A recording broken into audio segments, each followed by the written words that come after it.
ધનુ રાશિવાળા સફળતાનો અર્થ છે ઉત્સાહ ગુમાવ્યા વગર સતત અસફળતાઓ સામે લડતા રહેવું.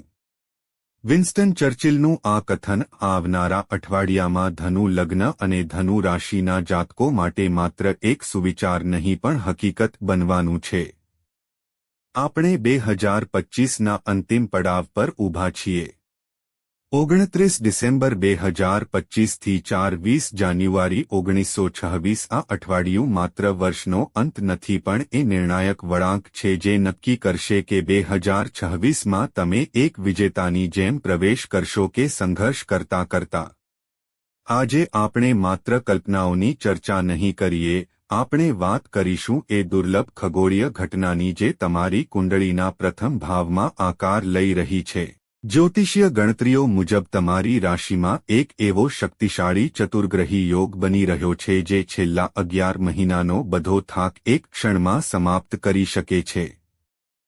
પરંતુ સાવધાન રહો, આટલી પ્રચંડ ઊર્જા, આટલું અત્યાધિક તેજ જો સાચી દિશામાં ન વાળવામાં આવ્યું તો આ તમારા વર્ષો જૂના સંબંધોને બાળીને રાખ પણ કરી શકે છે. ચાલો હવે વિસ્તારથી ચર્ચા કરીએ કે આ ગ્રહોનો યોગ તમારા કાર્યક્ષેત્ર, વેપાર અને આર્થિક સ્થિતિને કઈ કરવટ બેસાડવાનો છે. આ અઠવાડિયે તમારું મગજ, તમારી બુદ્ધિ તમારું સૌથી મોટું હથિયાર હશે. 29 ડિસેમ્બરે જેવા બુધ તમારા પહેલા ઘરમાં આવશે, તમારી નિર્ણય લેવાની ક્ષમતા વીજળીની જેમ તેજ થઈ જશે. તમારા પહેલા ઘરમાં ગ્રહોનો જમાવડો છે, જેની સીધી અસર તમારા કામ પર દેખાશે. તમે નવા આઈડિયાઝ સાથે આવશો અને તેમને પૂરા કરવાની તાકાત મંગળ તમને આપશે. જો આપણે અઠવાડિયાની શરૂઆતની વાત કરીએ એટલે કે 29 અને 30 ડિસેમ્બર સોમવાર અને મંગળવારની, તો ચંદ્રમા તમારા 5મા ભાવમાં મેષ રાશિમાં રહેશે. અહીં એક બહુ જ શુભ ગજકેસરી યોગ બની રહ્યો છે. આ બિઝનેસ અને કરિયર માટે એક ગોલ્ડન ટાઈમ છે.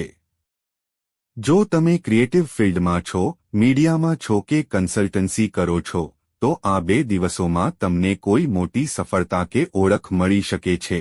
જો તમે 2026 માટે કોઈ નવું કામ પ્લાન કરી રહ્યા છો, કોઈ નવી પાર્ટનરશિપ સાઇન કરવા માંગો છો, તો આ 2 દિવસ સૌથી ઉત્તમ છે. તમારા અવાજમાં દમ હશે કારણ કે રાહુ ત્રીજા ઘરમાં બેસીને તમને સાહસ આપી રહ્યા છે. પરંતુ અઠવાડિયાના મધ્યમાં મિડવીક અહીં સાવધાનીની જરૂર છે. 31 ડિસેમ્બરે ચંદ્રમા છઠ્ઠા ભાવ વૃષભ રાશિમાં પ્રવેશ કરશે. ચાર્ટ સાફ ચેતવણી આપી રહ્યો છે, સાવધાન રહો. કરજ અને શત્રુ કાર્યસ્થળ પર કોઈની સાથે દલીલ ના કરો.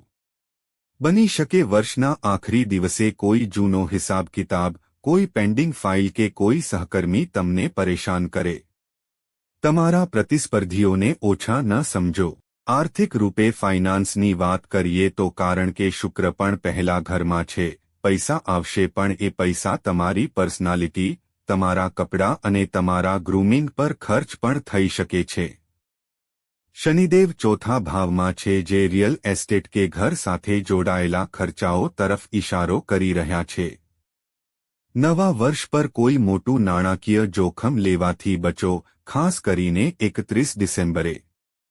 હવે હું વાત કરવા માંગુ છું આપણા સમાજના એ પાયા વિશે, એ સ્તંભ વિશે જે ઘણીવાર બધાનું ધ્યાન રાખે છે પણ પોતાનું ધ્યાન રાખવાનું ભૂલી જાય છે. મારી ગૃહિણી બહેનો, આપણી હાઉસવાઇફ્સ, તમારા માટે અઠવાડિયું અને 2026ની શરૂઆત બહુ મહત્વ ધરાવે છે. કેમ? કારણ કે શનિદેવ તમારા ચોથા ભાવમાં બેઠા છે. ચોથું ઘર હોય છે ઘર અને સુખનું. જ્યારે શનિ ત્યાં હોય છે તો ઘરના કામ ખતમ જ નથી થતા. તમને લાગતું હશે કે ઘરની જવાબદારીઓનો બોજ વધતો જઈ રહ્યો છે. ક્યારેક તમને ઘરમાં એકલાપણું અથવા એવું લાગી શકે છે કે કોઈ તમારી મહેનતને બિરદાવી નથી રહ્યું. પરંતુ ખુશ થઈ જાઓ કારણ કે અઠવાડિયે તસવીર બદલાઈ રહી છે. તમારા લગ્નમાં જે ગ્રહોનું ક્લસ્ટર બન્યું છે સૂર્ય, મંગળ, શુક્ર, બુધ તે તમારા માટે એક પાવર બૂસ્ટર છે. સૌથી પહેલા મંગળ અને સૂર્ય તમને બહુ એનર્જી આપશે. તમે આખા ઘરને નવા વર્ષ માટે સજાવવા માંગશો, સાફસફાઈ કરશો, નવા પકવાન બનાવશો. તમે થાકશો નહીં. પરંતુ ધ્યાન રાખજો, આ જ એનર્જી ચીડિયાપણું પણ લાવી શકે છે. જો કોઈ વસ્તુ તમારા હિસાબથી ન થઈ કે બાળકોએ ઓરડો વેરવિખેર કર્યો તો તમારો ગુસ્સો બહુ જલ્દી બહાર આવી શકે છે. બીજી વાત, શુક્ર તમારા લગ્નમાં છે. આ અઠવાડિયું માત્ર ઘર માટે નથી, તમારા માટે પણ છે. તમારું મન થશે કે તમે પાર્લર જાઓ, નવા કપડાં પહેરો કે પોતાના માટે કંઈક ખરીદો. મારી સલાહ છે, કરો. આ અઠવાડિયું તમારા મી ટાઈમ માટે બહુ સારું છે. અને ત્રીજી વાત, 29 ડિસેમ્બરે બુધ તમારા લગ્નમાં આવી રહ્યા છે. બુધ મેનેજમેન્ટ છે. તમે ઘરના બજેટને, ન્યૂ યરની પાર્ટી પ્લાનિંગને અને બાળકોના ભણતરને બહુ બહેતરીન રીતે મેનેજ કરી શકશો. બસ એક વિશેષ ચેતવણી ગૃહિણીઓ માટે, 31 ડિસેમ્બર બુધવારે ચંદ્રમા છઠ્ઠા ભાવમાં હશે. આ દિવસ તમારા માટે થોડો તણાવપૂર્ણ હોઈ શકે છે. બની શકે તમારી ડોમેસ્ટિક હેલ્પ, મેડ કે સર્વન્ટ રજા પર જતા રહે કે એમની સાથે કોઈ બોલાચાલી થઈ જાય. ઘરમાં કામનો લોડ બહુ વધી શકે છે, જેનાથી કમરનો દુખાવો કે પગનો દુખાવો થઈ શકે છે. આ દિવસે સુપર વુમન બનવાની કોશિશ ન કરો, કામને વહેંચો અને થોડો આરામ કરો. હવે આપણે એ પાસા પર આવીએ જે આપણા દિલની સૌથી નજીક છે, આપણા સંબંધો, પ્રેમ અને પરિવાર. સાચું કહું મિત્રો, આ એરિયા અઠવાડિયે સૌથી વધારે સંવેદનશીલ છે. અહીં તમારે સૌથી વધારે ઇમોશનલ ઇન્ટેલિજન્સ બતાવવી પડશે. જો તમે સિંગલ છો તો ગુડ ન્યૂઝ છે. તમારા લગ્નમાં શુક્ર અને મંગળનું હોવું આને જ્યોતિષમાં પેશન કોમ્બિનેશન કહે છે. તમારી અંદર એક અલગ કિસ્મનું આકર્ષણ છે આ વખતે. લોકો તમને વળીને જોશે. 29 અને 30 ડિસેમ્બરે જ્યારે ચંદ્રમા પાંચમા ઘરમાં હશે તો કોઈ નવો સંબંધ શરૂ થવાના પ્રબળ યોગ છે. તમે પ્રપોઝ કરી શકો છો. પરંતુ જે લોકો કમિટેડ રિલેશનશિપ કે લગ્નજીવનમાં છે તેમને સાવધાન રહેવું પડશે. જુઓ, પ્રેમમાં પેશન હોવું સારી વાત છે, પણ જ્યારે લગ્નમાં સૂર્ય અને મંગળ હોય તો એ પેશન ક્યારે અગ્રેશન એટલે કે ગુસ્સામાં બદલાઈ જાય ખબર નથી પડતી. તમે તમારા પાર્ટનર પર હુકમ ચલાવવાનું શરૂ કરી શકો છો. નાની નાની વાતો પર ઈગો ક્લેશ થઈ શકે છે. ગુરુ જે તમારા 7મા ઘરમાં છે તે વક્રી એટલે કે રેટ્રોગ્રેડ છે. આનો અર્થ છે જૂના મુદ્દા પાછા આવશે. તે ગયા વર્ષે આ કર્યું હતું, તું હંમેશા આવું કરે છે. આ વાતો ન્યૂ યર પાર્ટીની મજા બગાડી શકે છે. અને અહીં હું એક રેડ એલર્ટ આપવા માંગુ છું 31 ડિસેમ્બર માટે. આ તારીખને તમારા મગજમાં બેસાડી લો. આ દિવસે ચંદ્રમા તમારા છઠ્ઠા ભાવમાં પ્રવેશ કરશે. છઠ્ઠું ઘર રોગ અને શત્રુનું છે, ઝઘડાનું છે. ચાર્ટ સાફ ચેતવણી આપી રહ્યો છે. તે સાંજે પાર્ટી દરમિયાન કે ઘરમાં પાર્ટનર સાથે ઝઘડો થવાના 90% ચાન્સ છે જો તમે તમારી વાણી પર કંટ્રોલ ન કર્યો તો. કદાચ તમે ક્યાંક જવા માંગો અને પાર્ટનર ના પાડે, કદાચ જમવાને લઈને કે કોઈ સંબંધીને લઈને વાત બગડી જાય.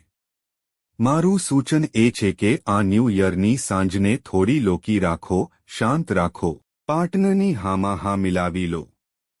શાંતિ બનાવી રાખવી એ જ આ દિવસની સૌથી મોટી જીત હશે.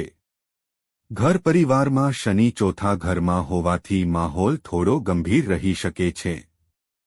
માતાજીની તબિયતનું ધ્યાન રાખજો. પરંતુ અઠવાડિયાના આખરી દિવસોમાં 2 જાન્યુઆરીથી 4 જાન્યુઆરી જ્યારે ચંદ્રમા 7મા ઘરમાં આવશે ત્યારે સ્થિતિ સુધરશે અને તમે પરિવાર સાથે સારો સમય વિતાવી શકશો. હવે વાત કરીએ સેહત અને વિદ્યાર્થીઓની.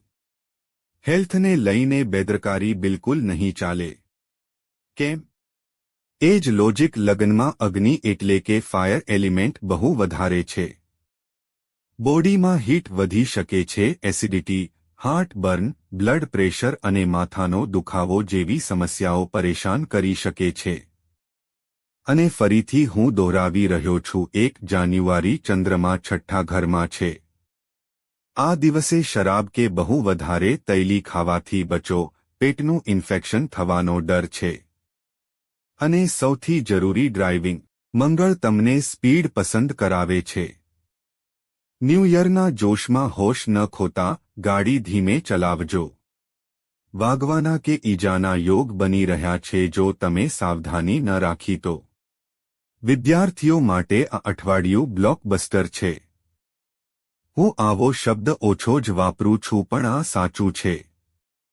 બુધ જે શિક્ષણનો ગ્રહ છે તે તમારા પહેલા ઘરમાં આવી ગયો છે. તમારી મેમરી શાર્પ થશે. કેતુ તમારા 9મા ઘરમાં છે. જો તમે રિસર્ચ કરી રહ્યા છો, પીએચડી કરી રહ્યા છો કે કોઈ કોમ્પિટિટિવ એક્ઝામની તૈયારી કરી રહ્યા છો, તો આ સમય છે લેઝર ફોકસનો. જે કોન્સેપ્ટ્સ તમને પહેલા મુશ્કેલ લાગતા હતા તે અઠવાડિયે માખણની જેમ સમજાઈ જશે. 29 અને 30 ડિસેમ્બરે જો તમે ભણવાનું નવું ટાઈમ ટેબલ બનાવશો તો તે આખું વર્ષ ફોલો થઈ શકશે. તો ચાલો હવે આ અઠવાડિયાનો એક સમરી કાઢીએ. આ અઠવાડિયું છે આત્મવિશ્વાસનું પણ દુશ્મન છે અતિ આત્મવિશ્વાસ. તમારા લકી ડેઝ રહેશે 29 અને 30 ડિસેમ્બર. આ દિવસોમાં કરેલા કામ સફળ થશે. તમારા માટે સાવધાનીનો દિવસ રહેશે 31 ડિસેમ્બર. આ દિવસે સેહત અને ઝઘડાથી બચવાનું છે. હવે આવીએ ઉપાયો પર. એવા શું ઉપાય કરીએ જે આ અઠવાડિયાની નેગેટિવ એનર્જીને કાપી શકે અને 2026ને શુભ બનાવી શકે? નોટ કરો. પહેલો ઉપાય, ગુસ્સા અને અગ્નિને શાંત કરવા માટે રોજ સવારે સ્નાન પછી સૂર્યદેવને અર્ઘ્ય આપો. તે પાણીમાં થોડો ગોળ અને લાલ ચંદન જરૂર મિલાવો. આ તમારા અહંકારને કંટ્રોલ કરશે અને આત્માને શાંતિ આપશે. બીજો ઉપાય, 31 ડિસેમ્બર સ્પેશિયલ.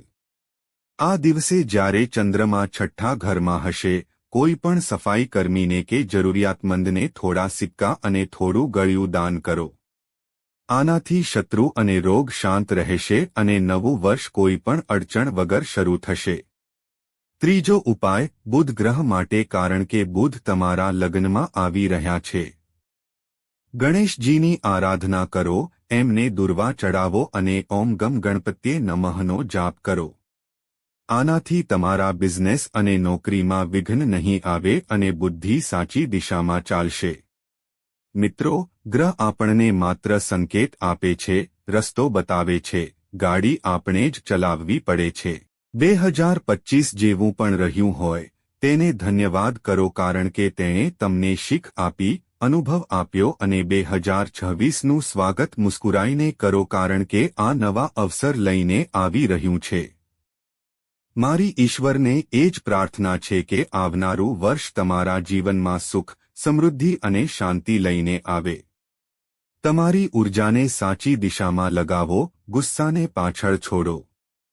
જો તમને અમારું આ ગહન વિશ્લેષણ પસંદ આવ્યું હોય તો વિડીયોને લાઇક જરૂર કરો, તમારા મિત્રો અને પરિવાર સાથે શેર કરો અને હા, સબસ્ક્રાઇબ કરીને બેલ આઇકન દબાવવાનું ન ભૂલતા જેથી આવતા અઠવાડિયે આપણે ફરી મળી શકીએ એક નવી ભવિષ્યવાણી સાથે.